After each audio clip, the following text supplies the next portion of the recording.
Good morning, Bucknutters.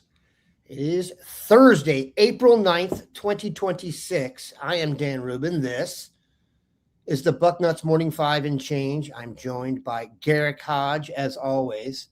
This is our last Mark Porterless event of the week.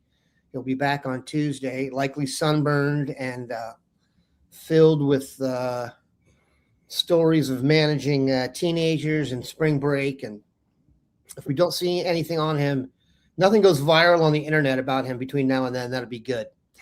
But we are going to stick to what we're good at here, and that is recruiting. We're going to talk a lot about recruiting today.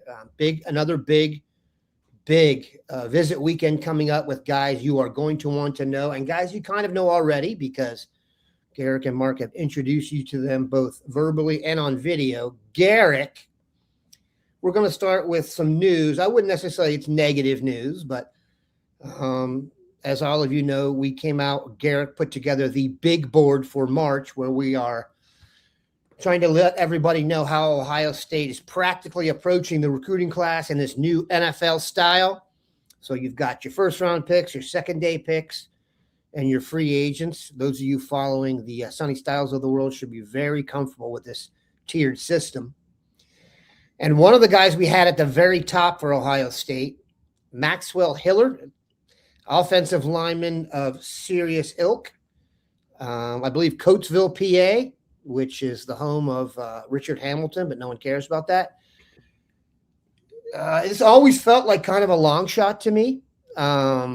Usually with an Ohio State guy of national vibes, you'll kind of get a feeling early on that they're kind of really in the mix. And when I started to hear Florida and hear about the coach connection down there, it kind of pushed us off the scent, and he is now verbally committed to Florida. So tell us about not getting Maxwell Hiller and how that might alter things from a guy who was very, very high on their recruiting radar chart. Well, sometimes in recruiting, you can have the greatest pitch, the greatest developmental plan, and the greatest developed culture, and quite frankly, a team built to win and a team built to last, and ultimately it doesn't matter. Sometimes in recruiting, there are just things that you cannot overcome, and a strong relationship every once in a while is one of those things, and that's what Maxwell Hiller has at Florida. If James Franklin didn't completely bomb his season at Penn State last year and he retains his staff heading into next year, I fully believe Maxwell Hiller is going to Penn State. As it happens, Penn State's offensive line coach is now on Florida's staff, John Summerall. And regardless of whether you think Florida can develop into a college football playoff contender within the next 3 years that he's there, it doesn't matter because ultimately Maxwell Hillard does. So that's where he's headed. We'll see if he ends up taking official visits. As we've said, nothing is over in recruiting until the dotted line is signed. But with a player of his caliber and the amount of modern recruiting it's going to take to secure a guy like that, we said the same thing for DJ Jacobs. Even though you're going to hear his name pop up on other visits and you're going to hold your breath until what used to be the letter of intent was signed in December is signed, it's very hard to flip guys of that ilk. Yeah. Very hard to flip guys of that caliber. So this is one that I think Florida should be very confident in holding. And it's disappointing from an Ohio State perspective. I'm not going to pretend it isn't because he was the number one target on Ohio State's offensive line board. This was the guy that, frankly, I think the only guy that they were confident could come in and have a pretty good chance of playing in year one, right? We've talked about the strategy of Ohio State's recruiting side before of would you want to spend a lot of money on a really good high school prospect that might be an All-American in year 2 or year 3, or do you want to go get one in the transfer portal that you know could be one that year, right? So where they go in offensive line recruiting from here might be interesting. I've been told that right now they have 3 offensive linemen recruited, obviously, and I've been told that they could take up to 7. And I think it might hit that number now that Maxwell Hiller is not there because obviously they might have a little bit more wiggle room to play with in the war chest, right? So sure. In terms of who's next on the priority list, the one that jumps out is Mississippi offensive lineman Caden Moss. I believe that he was the number 2 target on their big board all along, and possibly number one when you factor in that Ohio State always viewed getting Maxwell Hiller as a long shot. But even if they think that a guy's a long shot, they're going to try because they're Ohio State and they deserve a seat at the table, right? But Caden Moss is going to be tough, but I think that Ohio State has a better chance than they're being given credit for nationally. Ole Miss and LSU are the main contenders there that I would be very wary of.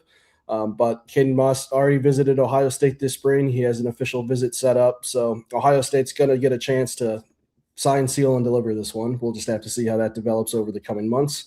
And then the other guy that we've talked about in that tier 1 category, and I'm taking a deep breath because I'm getting ready to pronounce this name, Oluwasemalor Olububola. From New Jersey. The Big O. Yes. So that guy, and he just visited on Saturday, so this kind of correlates well. He is every bit as tooled up, athleticism off the charts that you would want in an offensive lineman. But the knock on him is that he's very raw. And yet 247 Sports has him ranked as the number 2 offensive tackle in the country. So traits. Yes. So this is going to be a very interesting recruitment for whoever ends up being the winner in this one, because I think you might need a little bit of modern recruiting to entice a guy like this to come to your school. But could he play in year 1? I'm skeptical. Could he play in year 2? Possibly, if he develops. So it depends on what's the risk versus the reward there, right? So Caden Moss and Olu were the 2 guys that I'm really looking to be in that next category for Ohio State. We've talked about Mark Matthews before, the Florida offensive lineman, Fort Lauderdale. He just recently put out a top schools list that did not include Ohio State. So it appears that ship has sailed. You never know, if he pops up unexpectedly on campus, things can change, and they have before. So never say never. But so 2 out of 3 really top offensive linemen, Mark Matthews and Maxwell Hiller, appear headed elsewhere, which I know Ohio State fans don't want to hear on the offensive line trail because it's been the one Achilles heel, at least in terms of out-of-state top prospects. They haven't had a problem with in-state ones. But so if you want a really high-caliber Tier 2 guy that I think they have a good shot with that might end up moving into Tier 1 category depending on how the offseason goes, is Jimmy Callis from Pittsburgh. He also just visited last week. Talked to me about his visit, said he was blown away by Ohio State's preparation, development, the practice, etc. One feather in the cap for Ohio State here is that he already has a sister that goes to Ohio State, and he is very family oriented. While he says he knows he's not a hometown hero, he didn't grow up in Ohio. He's like, 3 hours away, my family can travel to games, no problem. And Jimmy Callis is a guy that I've been hearing about forever in terms of Ohio State, and having him here pop up on campus makes me think things are going really well there. He set up an official visit to Ohio State already. So that would be the guy that, if you're looking for a guy in that second tier who could maybe eventually move up to a priority, it's Jimmy Callis. And one kind of final thing on this topic is, now that those 2 guys are gone, I think this might end up making someone like retaining a Khalil Johnson from Ohio even more of a priority, considering that the top of the board is getting fewer in terms of options. And Khalil Johnson is having more options as the weeks go on. He just received an offer from Texas. He just visited Alabama. So I think it's definitely time if you want Khalil Johnson. And to be fair, Khalil Johnson just visited Ohio State as well, and he has an official visit to Ohio State set up. This is a guy that's been on Ohio State's campus numerous times. He's always kept his recruitment pretty close to the vest, but it's clear he has an affinity for the Buckeyes. If you want to prioritize keeping Ohioans in state, and that has been Ohio State's bread and butter with offensive line recruiting lately. Totally. And is even I don't think we're taking a negative tone here, but some people might view missing Maxwell Hiller as a negative. You also have to remember that Kellen Weimer is a top 50 recruit nationally. Sure. And top 50 recruits count the same, whether they're from Florida or Ohio, and they just brought in one with Sam Greer last year as well. So kind of an interesting situation developing on the offensive line recruiting, but I'm frankly, considering they may take 7 offensive linemen, I'm fascinated to see where they go from here.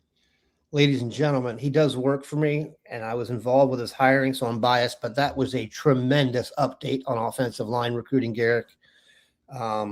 spectacular. Here's my quick vibes. Maxwell Hiller, the first thing everyone's going to say is, I thought it was about the money. I'll say this. At that level, they're all getting the same money. They're getting the max contract, as it were. And then once it's max contract, that flattens out. Then the relationship with the guy, the coach, then tops out because the money is flat. Caden Moss. We have heard a lot about Caden Moss early on, enough positively that I think they're in it to win it and have a much better chance. I never heard anything of that to that ilk about Hiller.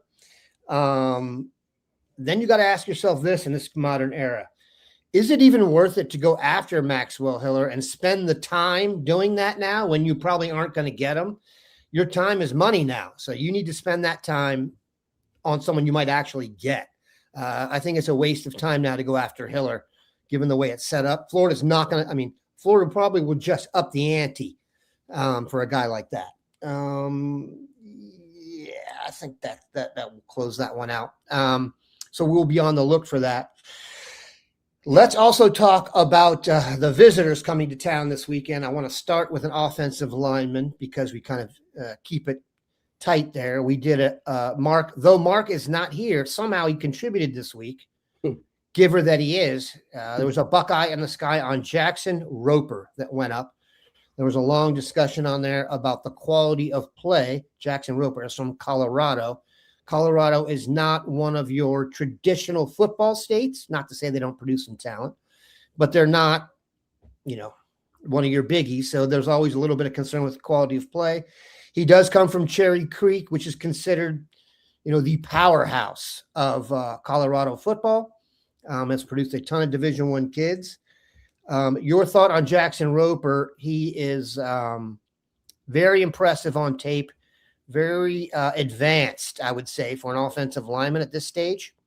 Your thoughts on Jackson Roper, and then kind of maybe you lead into the other big boys that are coming in this weekend, and we'll save the skill players after that because we know a guy we're going to talk about too.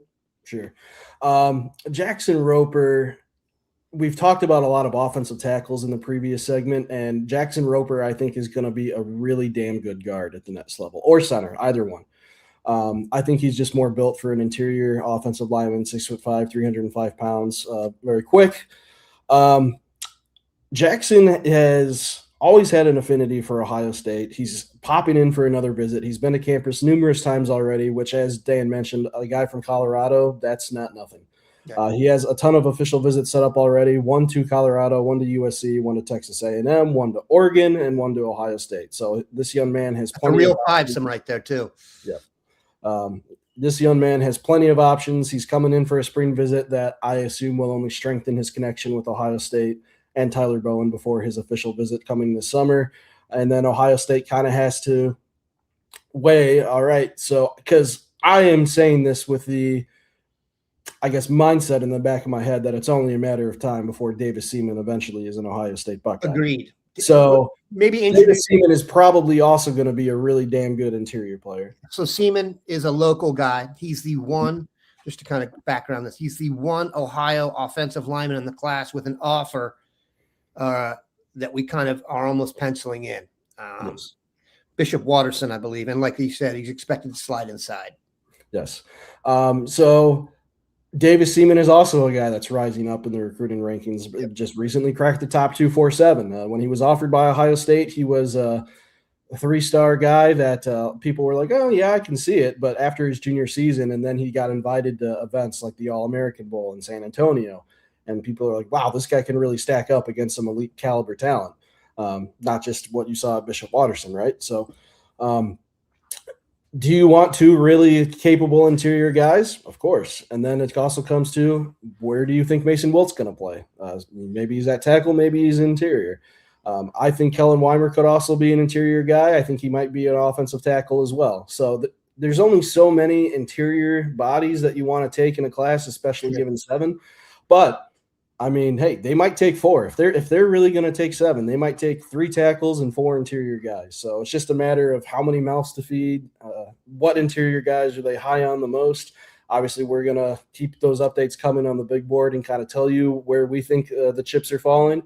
But another guy, speaking of tackle, is Ryan Robbins, and I probably should have gave you an update on him in last segment. He's a true offensive tackle from Pennsylvania, a guy that Penn State is really into. The new Penn State version with Matt Campbell are prioritizing and retaining, and Virginia Tech is another school. James Franklin. You're sensing a trend here, right? Yeah. Well, Ryan Robbins is a guy that has been around Ohio State for a while, but only recently got offered last weekend. So he came to Ohio State Student Appreciation Day, got the offer. I spoke with him quickly afterward, and he said, yeah, they're Ohio State. I'd be foolish not to consider them. They're right at the top of my board, and it kind of seems like it's a 3-team race between those three that we mentioned. So if we were doing an update to the board, I would probably have him in that firm kind of tier 3 developmental stage with the potential to move him up into tier 2 eventually, because I think he's got a lot of great upside. But Ohio State is looking at all kinds of options at tackle, whether it's at the top tier 1, tier 2, tier 3, and Ryan Robbins is a guy that he might be moving into tier 2 pretty quickly from the buzz I've kind of heard lately about him. But he's going to be a priority for Matt Campbell, trying to make a statement, beat Ohio State for a local recruit. So that's one that I'm definitely following. We'll talk about another guy that's going to visit that isn't an offensive lineman. I know that we've discussed only offensive linemen so far this show, but we're going to discuss a top-tier tight end, and this is one that I would caution Ohio State fans not to get too excited about, only because I just am not under the impression that Ohio State is going to be in the market for an elite tight end, at least the caliber of this guy this cycle, and that's Jackson Dollar, a 6'5", 225-pound prospect from Denver, North Carolina. I know I had to wipe my eyes and go Denver, Colorado. No, Denver, North Carolina, right? He is the number 2 tight end of the country per 247 Sports, the number 32 prospect nationally, and he has the Led Zeppelin reunion tour visits lined up for sports. So everyone and their big towns, small towns, he's there. Yes. Listen, Ohio State's going to take its shot. It comes to Dan's point with Maxwell Hiller. Like, if you know that you're probably not going to get him, do you waste the resources on recruiting him? I tend to align on the side that yes, because you never know.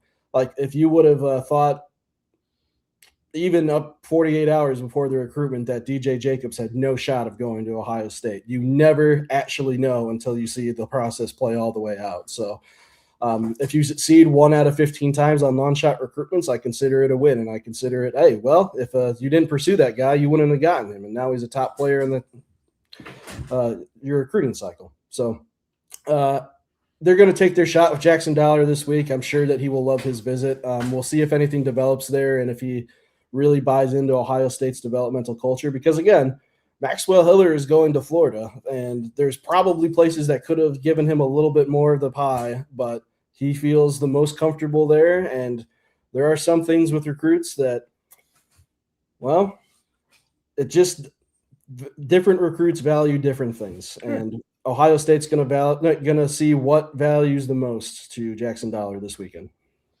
Very interesting. Yeah. With the offensive lineman too, one thing that's important to point out is I don't think Ohio State wants anyone to come in here and play offensive line as a true freshman. I don't think so. No. So the idea that someone would come in and play earlier is awesome, because that's a reflection of probably how good they are right now. But it would be an indictment on the process, or take some kind of strange situation for Ohio State's depth chart to require a true freshman to play. So I think offensive line, like I've said before in the show, excuse me, quarterback recruiting is different. I would put it in a different silo completely. I wouldn't put offensive linemen in a completely different silo, but they are in there. They're getting there. I mean, it's just not a good idea to have, despite, for example, Sam Greer to me is going to be a tremendous player here long term. Mm-hmm. I hope he doesn't play this year. Okay. So for his sake, when I say play, I don't mean not getting in there on a few snaps when the score's out of control. If he's starting this year, something's happened. Okay. And it wasn't good. Not to say he couldn't do it, but the idea of building a system where you're relying on true freshman offensive linemen when the age of college football, as we've seen, is spiking towards Garrick's age. I didn't say mine. That would be completely hyperbolic. I think that's something we definitely need to monitor, and also makes sense to me why Ohio State has completely redoubled their efforts to clock all the in-state guys they can at offensive line. That's almost I liked what Garrick said when they're not going after Hiller, they might go after 3 other guys. I almost think you're throwing more darts at the wall at this point. That might be the best way to do it. Keep in mind what these guys look like at 18 at coming out of high school for that position. They do not look like years later.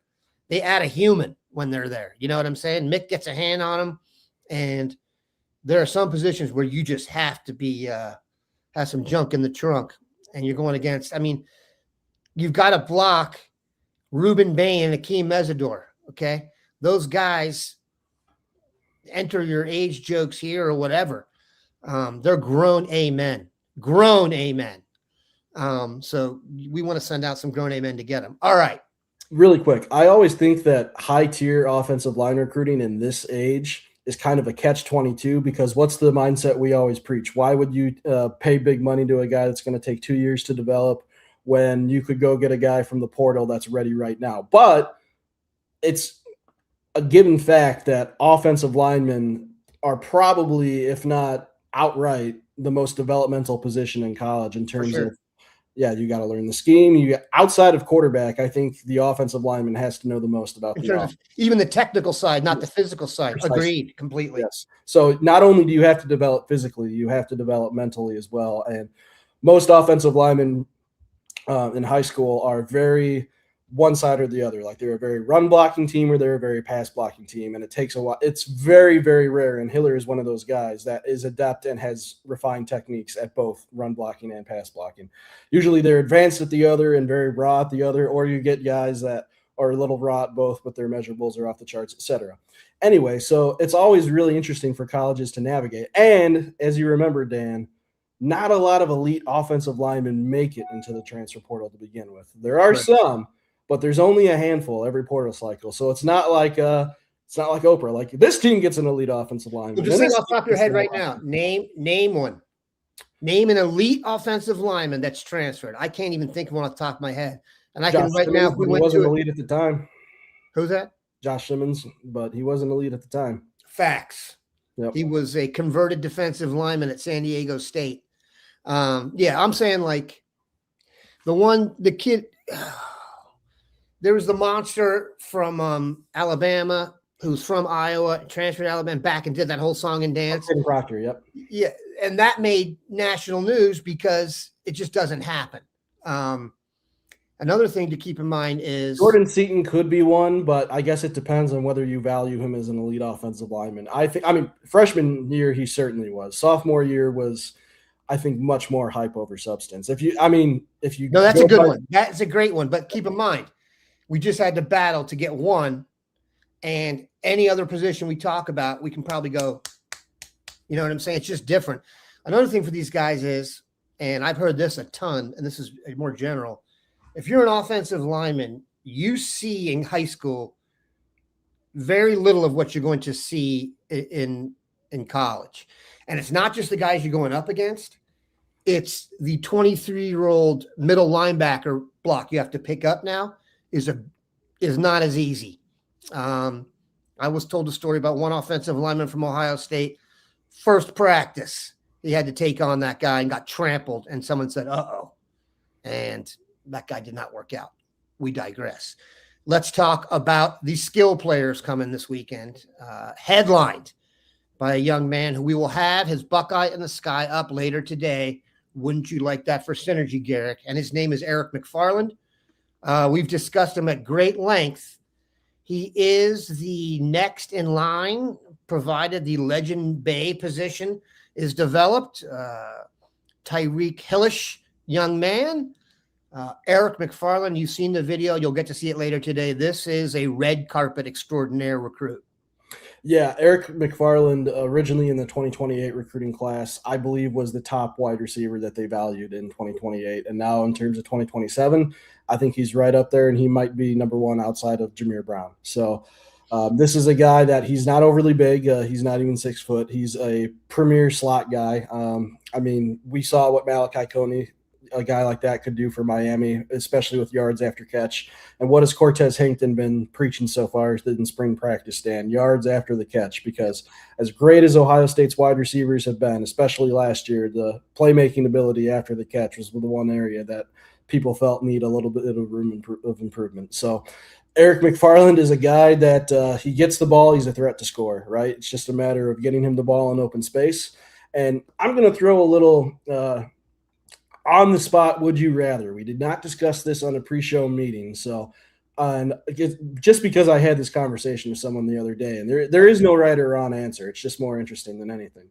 Dan, you can only get one of these guys, or at least have the modern recruiting element to go after one of these guys.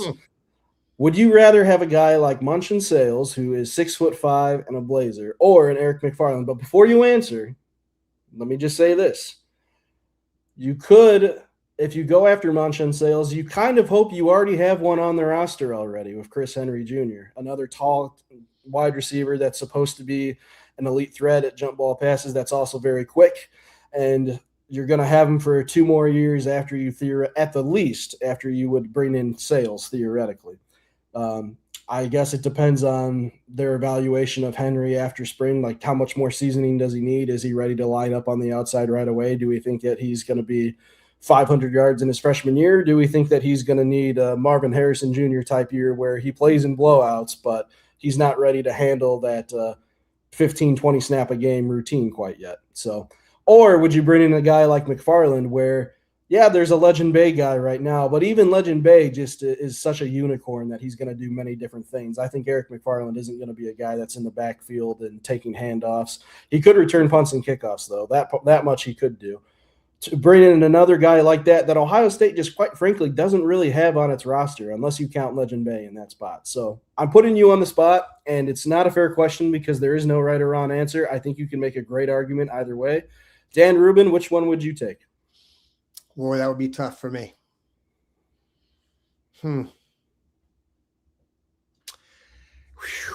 I don't really know. That's a really tough question.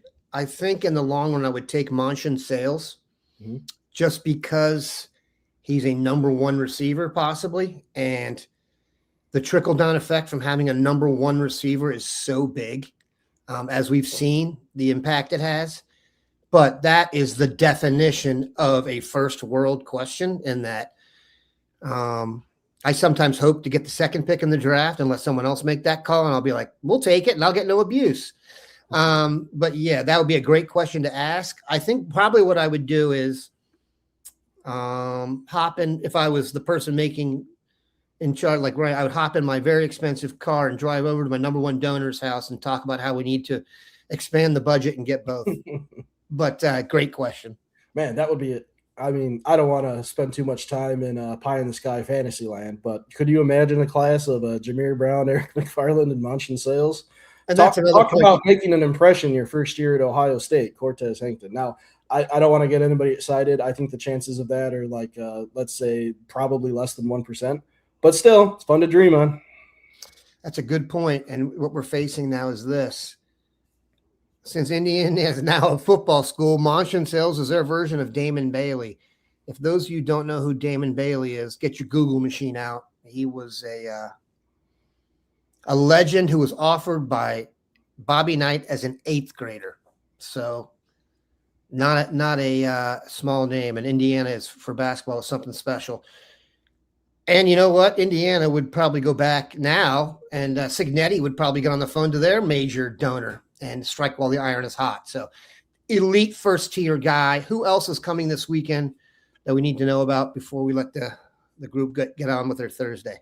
Really only one more, at least from the 2027 class. If you want to read more about 2028s, you can go to Bucknuts on Friday, and I'll have something down on that for you. But in terms of the show today, I think the last one we'll discuss is Mr. Ian Walker from Pennington, New Jersey. He is an offensive lineman at 6'6", 305 pounds. Kind of in that developmental tier for offensive linemen. Right now he has official visits set up to Kentucky and Florida. So maybe now with Maxwell Hiller going to Florida, Just depends on where they view Walker, because Hiller's going to be at tackle. If they view Walker as a tackle, then maybe that automatically makes him easier to recruit from the Buckeyes' eyes. But if he's more seen as a guard or a center, then obviously they can go after him equally, right? But this is a guy that has plenty of blue blood offers: Alabama, Auburn, Georgia, LSU, Oregon, Penn State, Ohio State, etc. So this is going to be kind of an interesting see where we stand visit for Ohio State. Obviously, the thing you want to hear after you complete a spring visit is I am either scheduling an official visit or I have one scheduled. If it's kind of up in the air after that and you don't have a commitment date on the horizon, well, then maybe it's just not going to happen in the cards, right? But that'll be the last storyline that I'm working on, especially when we just went on a tangent of there's so many things that could happen with Ohio State's offensive linemen, and they might take 7 this cycle. Ian Walker could be another guy. So he's one that I'm looking forward to speaking with this weekend, and we'll see how it goes. You saw me look at my phone there because you said he was from Pennington, New Jersey. And I'm not sure if he's really from Pennington, New Jersey, but he goes to the Pennington School, which is a private school in New Jersey. I only say that because I may or may not have gotten in trouble one time for taking a Pennington sweatshirt when I was at a track meet there. I'm not going to admit or deny that happened. All right. We got a big weekend coming here on the recruiting trail. Garrick will be all over it. We were going to talk some transfer portal for basketball today, but to tell you the truth, it seems like, this is a 2-week window for basketball. It seems like the first week is negotiation week. I expected the thing to open and everyone to start bing, bing, bing, bing, bing, committing. Someone's going to write a book one day about this stretch of basketball recruiting. It is so much crazier than football. I cannot even put it into words. They're not even comparable. I'm not even kidding. And football is at its absolute craziest. Basketball has gone to some, I can't even put it this way. And I'm not, my math is off, but there's about 5,000 players in Division I, and there are more than 2,500 in the transfer portal. Okay. So 52 pickup is the name of the game. Now, Michigan in 2 years went from abysmal to champ. So maybe this is how it is now. Indiana theoretically did the same thing in football. Good Lord. Dogs and cats living together. All right. We'll be back Tuesday with a 3-man show, and we're going to make Mark carry most of the load for that because Garrick and I have made up for him here. Have a good one. Another